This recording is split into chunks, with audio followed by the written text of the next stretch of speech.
I stood there in the grand ballroom, the scent of 1,000 white roses thick in the air, watching my best friend Clara twirl in her colossal wedding dress. She was radiant, ethereal, exactly the picture of the happy bride she'd dreamed of being since we were 6 years old, trading secrets under the bleachers.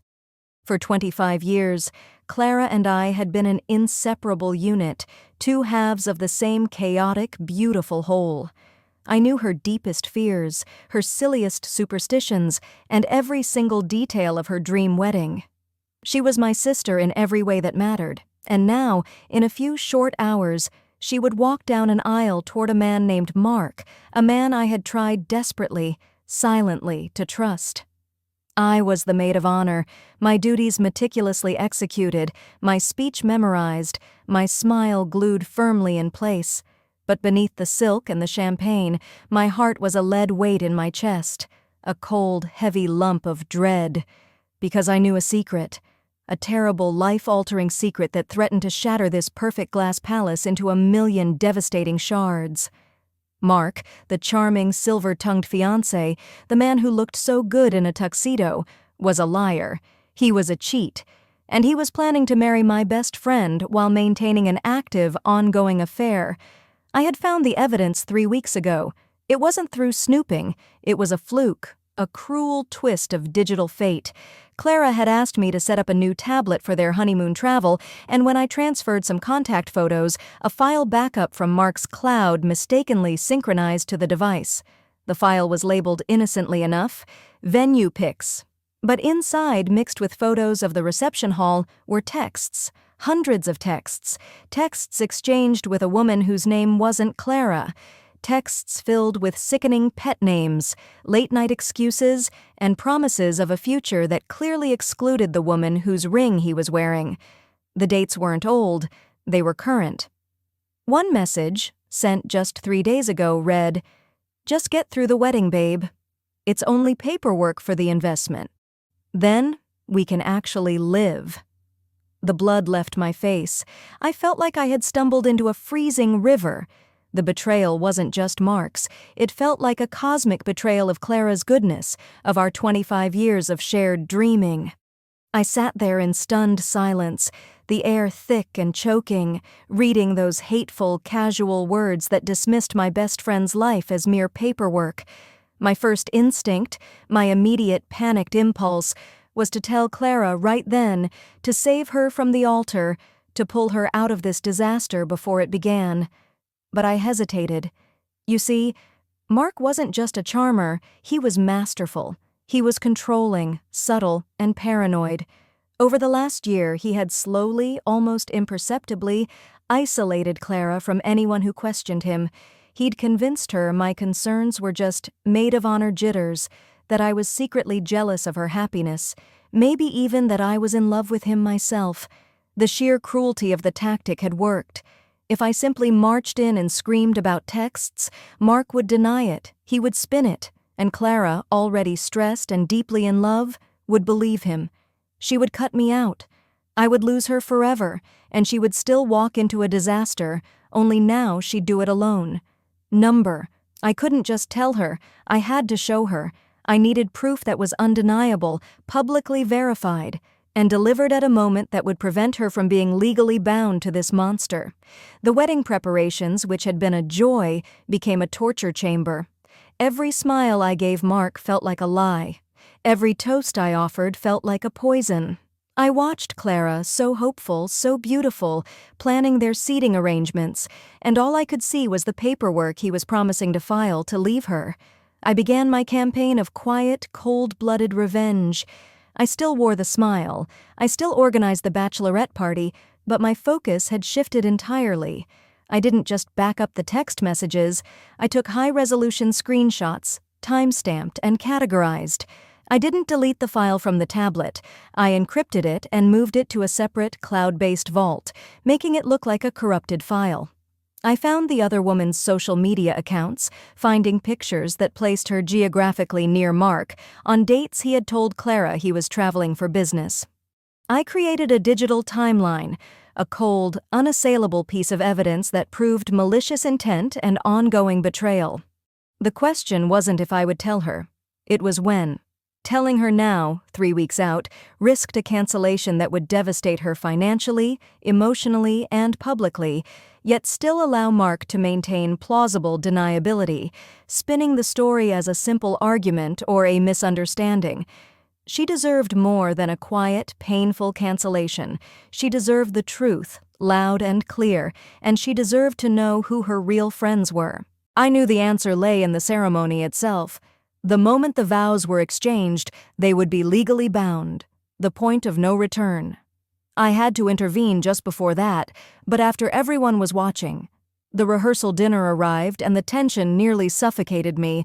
Mark gave a toast full of false sentimentality, touching Clara's hand, his eyes shining with practiced sincerity. I met his gaze from across the table, my expression completely neutral, but inside I felt a surge of ice-cold determination. He had no idea what I held. He saw me as a teary, emotional bridesmaid, blinded by the event. He never saw the analyst, the best friend, the executioner. The day of the wedding dawned bright and beautiful, a cruel mockery of the storm brewing beneath the surface. I helped Clara into her gown, her mother crying happy tears. Every moment felt profoundly precious and profoundly fragile. I held my breath, moving through the motions. The hair, the makeup, the last-minute calming words. I felt like an actor in a Greek tragedy, the only one who knew the inevitable, devastating conclusion. As the photographer staged the final pre-ceremony shots, I slipped away to a small utility room. My hands, which had been perfectly steady applying Clara's veil, were now shaking uncontrollably. I retrieved the small, perfectly packaged gift I had prepared, a beautiful, custom-engraved compact mirror, a traditional Maid of Honor gift. But the box also contained the tool for my revenge, a discreetly formatted memory card containing the entire dossier of Mark's betrayal. I placed it in my purse, next to my lip gloss and the crumpled draft of my toast. The church was magnificent, filled with hundreds of guests, the air humming with anticipation. I walked down the aisle, trying to focus on the flower arrangements, on anything but the man standing at the altar, waiting with his lying eyes and his tailored suit. I took my place next to Clara's sister, my stomach twisting into a painful knot. The music swelled, the doors opened. Clara appeared, a vision of white lace, holding her father's arm. She was smiling the most beautiful, genuine smile I had ever seen on her face. And that smile, that pure, unadulterated hope, nearly broke me. For one agonizing second, I wanted to run, to let her have this moment, this beautiful false dream. But then I saw Mark. He looked impatient, eager, glancing at his watch, eager, I knew, for the paperwork to be done. I clenched my jaw. Number.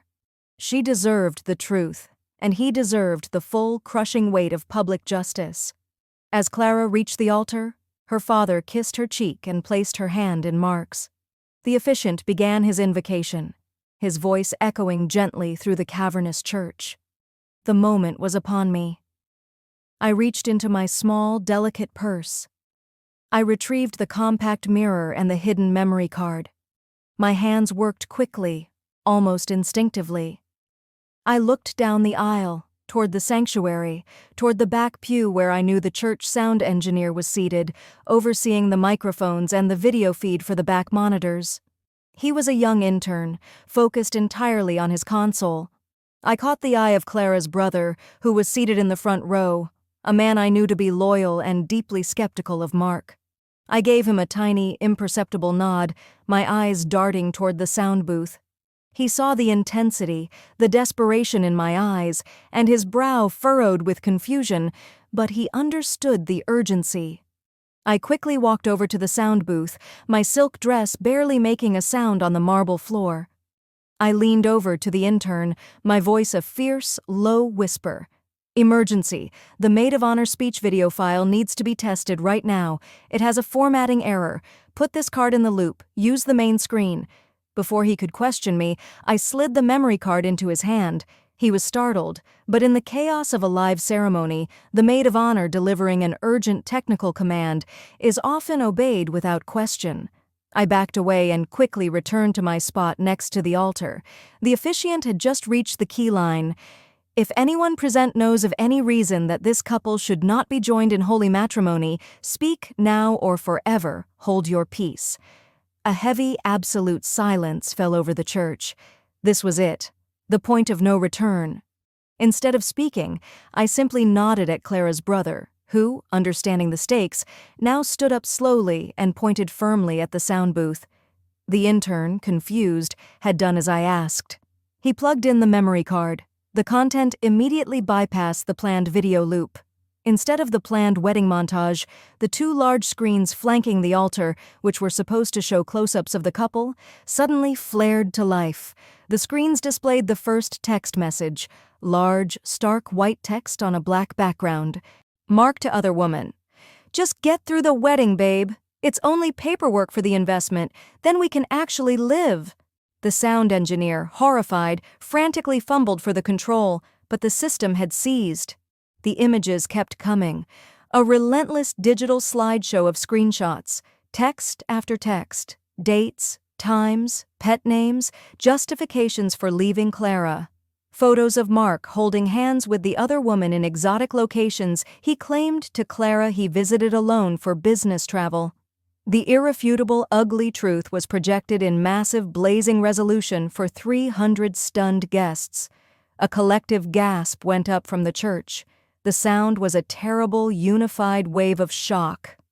I watched Mark's face. The charming mask evaporated instantly. His eyes went wide with sheer terror, then rage. He spun toward me, his hands rising, a guttural sound torn from his throat. "You!" he screamed, abandoning all pretense, his voice raw with hatred. But before he could finish the accusation, Clara turned from the altar. She didn't look at me. She didn't look at the screens. She looked at Mark. She looked at the pure, venomous betrayal in his eyes, the naked hatred that replaced his love. That look was all the confirmation she needed. She didn't cry. She didn't scream. She simply removed her hand from his grip. Slowly, deliberately, she reached up and with quiet dignity pulled the veil from her hair. She dropped the veil and her bouquet onto the marble floor. She then looked out at the guests, at her parents, at her terrified sister. And finally, she looked at me. Her eyes were pools of pain, yes, but also of profound, wrenching gratitude. She nodded, a single decisive motion. Mark, realizing the severity of the disaster, tried to grab her arm, yelling something about it being fake, about lies, but Clara's father and brother, now fully understanding the depth of the deception, stepped forward instantly, forming an impassable wall of protective fury. Clara walked away from the altar. She walked past the projector screens, past the horrified faces of the guests, past the crumpled heap of Mark's ruined life. She walked toward the side door, her spine straight, her dress trailing behind her, no longer a bride, but a woman reclaiming her entire future. I didn't follow her immediately. I had one more thing to do. I looked Mark directly in the eye, gave him a tiny cold smile, and retrieved the memory card from the trembling intern's hand. "The Maid of Honor speech has been cancelled," I whispered, the final period on his sentence. The church erupted into chaos. The wedding was over. The lie was exposed. The justice was absolute. I walked out of that church and found Clara in the limo, her makeup smeared, but her eyes clear. She wasn't just ruined. She was free. She didn't need the elaborate toast I had written. She simply reached for my hand and held it. Our friendship, tested by fire and betrayal, was stronger than ever. Mark tried to sue the church, the venue, and me.